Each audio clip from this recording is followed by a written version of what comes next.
friends! I'm doing something pretty extra special today. I am drawing myself a new self-portrait that I'm going to be using on all my social media sites because I recently dyed my hair from red to white and pink. So I figured I needed an update. And while I was at it, I figured that I would also do a sort of Q&A video because I'm drawing myself. I figured I might as well talk about myself, and I haven't done a Q&A video before, so I thought this would be a lot of fun. So, without further ado, I'm just going to get right into the questions. I asked these on all my social media pages, so my Instagram, my Facebook, my DeviantArt, and these are the questions that I got, and I'm going to try to answer as many as I can. So question number 1 is, how did you get into art? I've always really been an artsy person, I guess. Well, my mom is a very creative, crafty person. She's not much of a drawer or a painter, but I've always done like crafts and stuff with her, so I've always had that creative influence in my life. And I loved reading storybooks when I was a kid, and I fell in love with all of the illustrations, so I would always try to like recreate them and draw them for myself, and I guess that's pretty much how I got into art, and I just kind of kept going with it, and I loved it so much I never really stopped. How long have you been serious about art, and how did you know that you were serious about art? I think I've been pretty serious about art for the past 5 years or so. Basically when I got into high school is when I decided that I wanted to make art my career, not just a hobby. So that was about 5 years ago, and ever since then I'd been trying to study more and improve my art instead of just, doing what I wanted to. It was also then that I switched styles from a generic anime style to actually trying to learn the basics of art and anatomy and, actually actively trying to make myself better. It kind of became less of a hobby and more of a passion that way. And I guess that's also how I figured out that I was in love and was serious about art, was because I really wanted to get better. I didn't want to just do it for fun, but I wanted to actively become good at it. My favorite medium, and how did you find it? Now, my favorite medium right now is actually Copic markers, which is what I'm using for this piece. And in my senior year of high school, I was taking a graphic design class, and my graphic design teacher had Copic markers in his classroom. And let me just say that this teacher was like the best. I love this teacher. Even today, I'm still learning things from him, even though I don't talk to him anymore. He was an amazing teacher. But he had Copic markers, and he always encouraged me to try whatever the heck I wanted to. So he even let me take the markers home over the weekend so I could finish a project. He was amazing. But he's the one that, let me try them, and I fell in love with them in his class. And then from there, I bought my own set of Mepsi markers, which are like Copics, but not as good. And then once I got the money, I bought myself my own set of Copic markers. So that is how I got into Copics. Question number 4, how did you get into making art videos? It was actually January of this year, and I had gotten really sick, and I had just gotten out of the hospital, and I was taking 2 weeks off work, and I was just going crazy because I had nothing to do. So I'd always, watched YouTube videos, art videos on YouTube, so I thought just one day, I have nothing better to do, why don't I just, try? And I actually recorded it with my cell phone and just played some weird music to it, and I really liked it. I really enjoyed it, and I'm really happy that I decided to try, because making YouTube videos has been really fulfilling for me in a way that I never expected it to. Okay, number 5. What are my biggest inspirations? Now, I'm actually breaking this up into two parts because I was also asked my favorite artists. So I'm going to answer my biggest inspirations that are not art, and those would be, probably one would be my family, because my family has always inspired and encouraged me to do whatever the heck I wanted to, and they're one of my biggest inspirations. I also get inspired by nature and by the places I travel. I love getting out into the world and seeing all there is to see. Movies inspire me, books inspire me, my favorite authors. Yeah, I'm inspired by really everything. I'm a really simple person. And my favorite artists.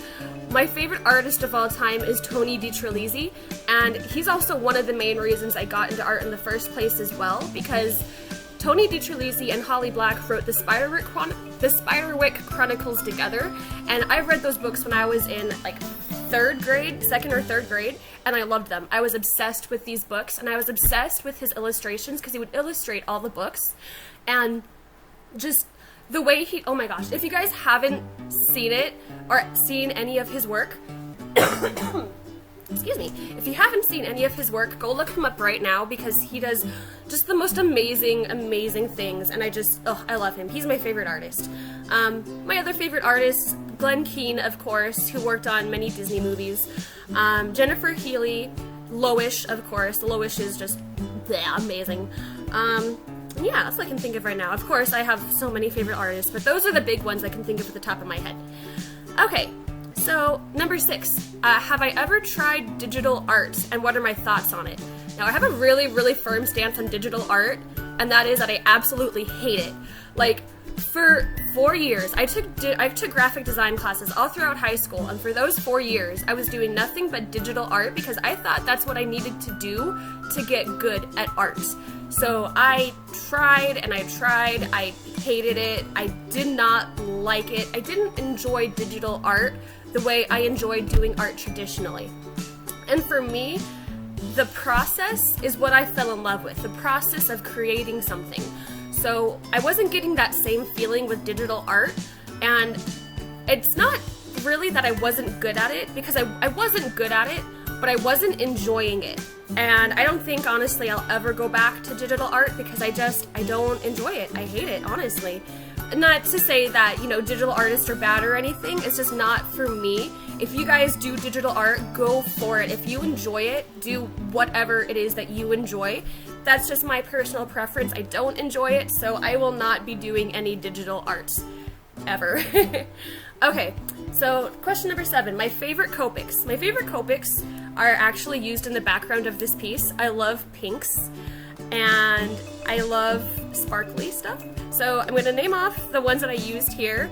The first one is Blush, which is R20, and then I have Light Orange, which is YRO2, and I have Lipstick Natural, which is EO4.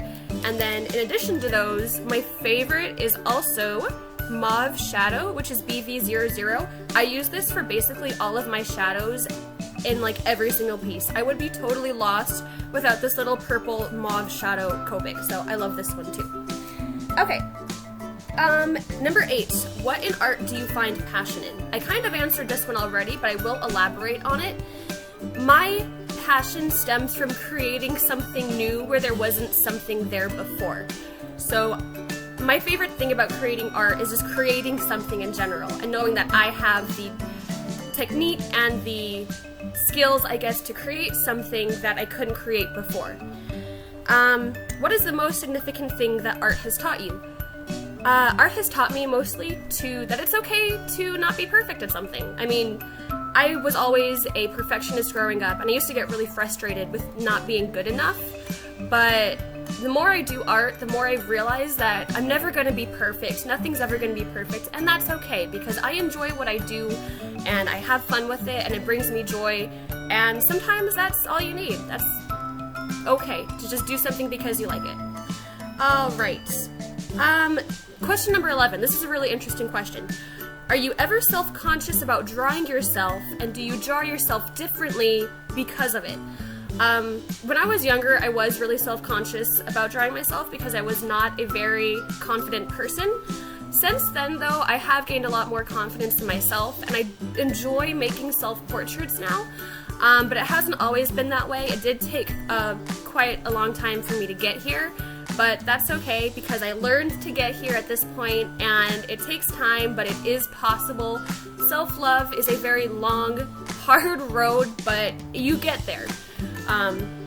And I think I actually do draw myself a bit differently. I think I draw myself as how I want to look instead of how I necessarily look, which I'm not sure if that's a good or bad thing, but it is something that I have noticed. But yeah, and then I actually think this is all the time.